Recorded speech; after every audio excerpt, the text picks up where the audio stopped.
MK times news में आपका स्वागत है। मैं हूँ एमके आजाद।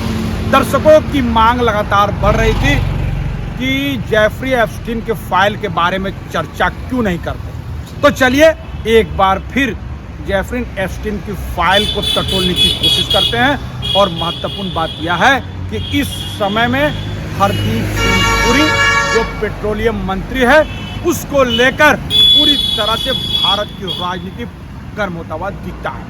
संसद से लेकर सड़क तक इस बातों में दम दिखने लगा है।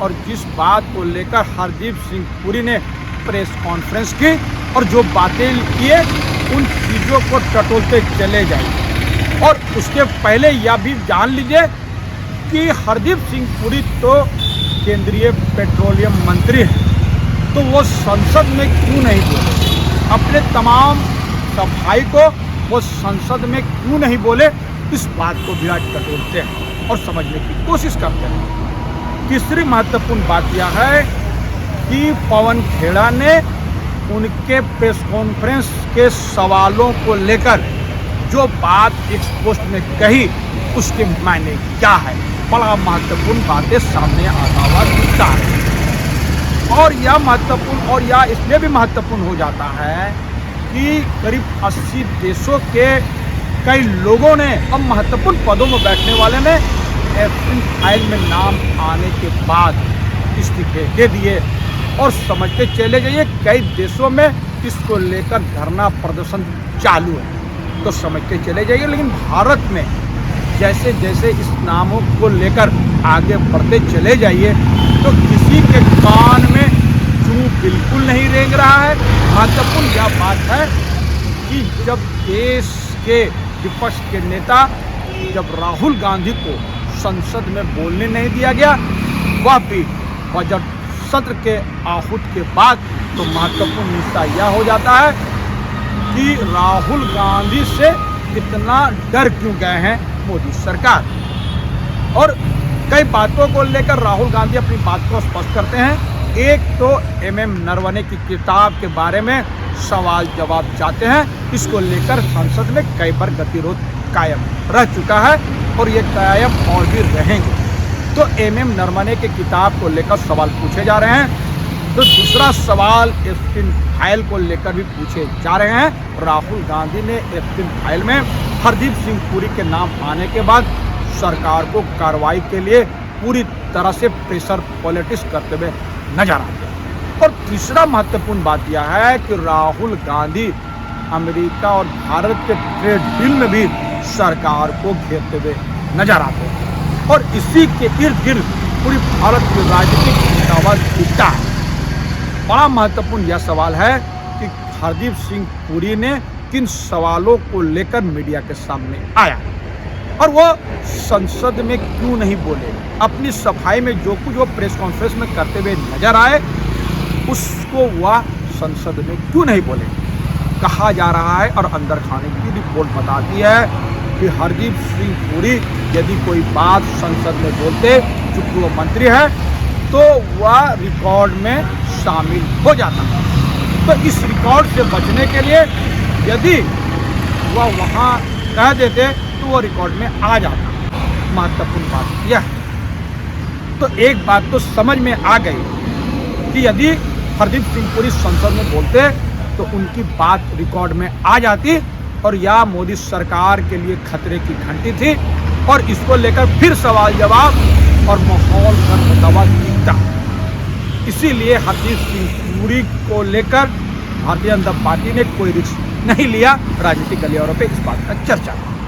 अब आ जाइए हरदीप सिंह पुरी ने प्रेस कॉन्फ्रेंस में क्या कहा। लेकिन महत्वपूर्ण यह है कि उन्होंने यह कहा कि उनकी औपचारिक मुलाकात यौन अपराधी जेफरी एप्स्टीन से मुलाकात को लेकर दुनिया में तो बवेला मचा है। और वह जो बात कह रहे हैं कि उनकी मुलाकात एक डेलीगेशन के माध्यम से हुई, उस माध्यम को भी आप टटोलते चले जाइए। पहले उन चीज़ों को टटोल लीजिए। 4 अक्टूबर 2014 को एप्स्टीन ने हरदीप को ईमेल किया, क्या रीड से मुलाकात हुई। हरदीप सिंह ने कुछ ही घंटों के जवाब दिया, मैं आज दोपहर एक मीटिंग के लिए सैन फ्रांसिस्को में हूँ। मेरे दोस्त, तुम तो चीज़ें करवा देते हो, मेरे लिए कोई सलाह बड़ा महत्वपूर्ण है। यह मेल का लबोलवाब, और इसको लेकर जब पवन खेड़ा सामने आए तो कई बात कहते हुए नजर आए। एक बात तो महत्वपूर्ण है कि रीड हॉफमैन से हरदीप सिंह पुरी की मुलाकात पहले नहीं हुई थी। यदि हुई होती तो वो क्यों लिखते कि रीड हॉफमैन से मुलाकात हुई, इसको लेकर वो सवाल क्यों करते हुए नजर आए। और यही बात पवन खेड़ा उठा रहे हैं, राजनीतिक गलियारों पे इस बात का चर्चा है। दूसरी बात है कि जिस अंदाज में घंटे भर में हरदीप सिंह पुरी ने उस मेल का जवाब दिया कि मुलाकात नहीं हुई, मेरे लिए कोई सलाह, बड़ा महत्वपूर्ण है। वो सलाह भी यौन अपराधी जेफरी एप्स्टीन से लेते हुए नजर आते हैं। इसी बात को लेकर पूरी तरह सवाल है कि उनकी मुलाकात हुई तो क्या बात हुई, और कई तरह के सवाल पवन खेड़ा करते हुए नजर आते हैं। और हरदीप सिंह पुरी के चेहरे के हाव भाव को समझते चले जाइए। इन महत्वपूर्ण मुद्दों को भी टटोल लीजिए, बड़ा महत्वपूर्ण है। जान लीजिए कि हरदीप सिंह पुरी इस मामले को किस नजरिया से पेश कर रहे हैं, तो वो क्या कहना चाहते हैं, स्क्रीन पर देख लीजिए। मैं आईसीएम में जनरल सेक्रेटरी था। इनके अध्यक्ष ऑस्ट्रेलिया के पूर्व प्रधानमंत्री थे। आईसीएम आईपीआई का प्रोजेक्ट था। आईपीआई में मेरे बॉस टेरियल रोड लार्सन उस कुख्यात व्यक्ति एप्स्टीन को जानते थे।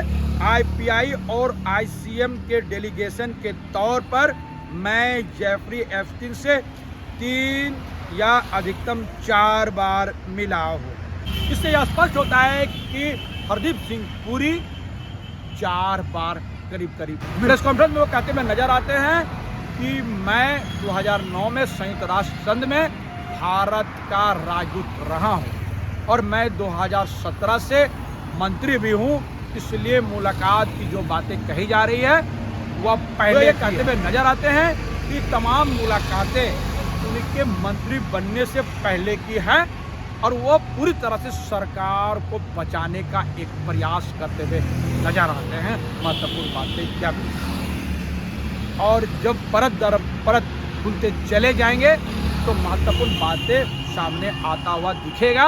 वो यह कहते हुए नजर आते हैं कि एप्स्टीन में जितने भी ईमेल, फोटोग्राफ और वीडियो सामने आए हैं, बहुत मटेरियल बचा हुआ है और इस मटेरियल के सामने आने के बाद भारत की राजनीति में भूचाल सा आता हुआ दिखाई देगा और कई लोग, महत्वपूर्ण पदों में बैठने वाले लोग के चेहरे से नकाब उतर जाएगा। मैंने पहले ही कहा कि यहाँ बहुत कुछ होना बाकी है और इसके साथ राहुल गांधी यह भी जोड़ते हैं कि इसी फाइल के अगेंस्ट में पूरी तरह से डोनाल्ड ट्रंप ने भारत के साथ ट्रेड डील किया।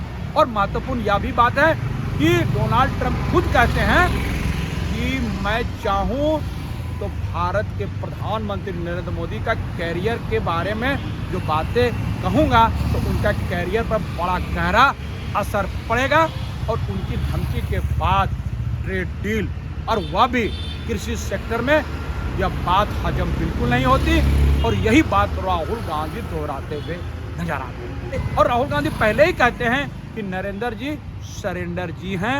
नरेंद्र सरेंडर। उधर से ट्रंप ने एक इशारा किया, फोन उठाया, कहा मोदी जी क्या कर रहे हो, नरेंद्र सरेंडर, और जी हजूर करके नरेंद्र मोदी जी ने ट्रंप के इशारे का पालन किया। और यह बात वह तब कहे जब ऑपरेशन सिंदूर को लेकर डोनाल्ड ट्रंप का बयान सामने आया।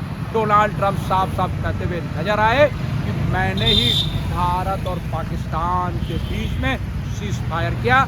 ऐसा उन्होंने 17 बार से ज़्यादा की बातें कहते हुए नजर आए। अफसोस है कि भारत के प्रधानमंत्री इस मामले का खंडन तक नहीं किए। अलबत्ता उनके कुछ मंत्रियों का यदा केदा बयान महत्वपूर्ण होता हुआ दिखता है, लेकिन उसके माने ज़्यादा नहीं निकलते। तो नरेंद्र सरेंडर की बात राहुल गांधी तब कहे और फिर एक बार दोहराते हैं अमेरिका ट्रेड डील को लेकर। तो कृषि क्षेत्र में जिस मुद्दे को लेकर भारत के किसान पहले से ही आपत्ति जता रहे हैं उसी मुद्दे को लेकर यदि ट्रेड डील हो जाएगा तो भारत का सबसे बड़ा सेक्टर कृषि सेक्टर है, उसमें अमेरिकी किसानों के बल्ले बल्ले हो जाएंगे और इससे भारत के किसानों को गहरा नुकसान होगा। इसका भरपाई भारत के किसान कर नहीं पाएंगे। राजनीतिक गलियारों पे इस बात का चर्चा है। तो हमारा छोटा सा विश्लेषण आपको कैसा लगा अपने कमेंट जरूर कमेंट करें और जिन्होंने अभी तक न्यूज़ को सब्सक्राइब नहीं किया उसे विनम्र निवेदन सब्सक्राइब जरूर कर दें।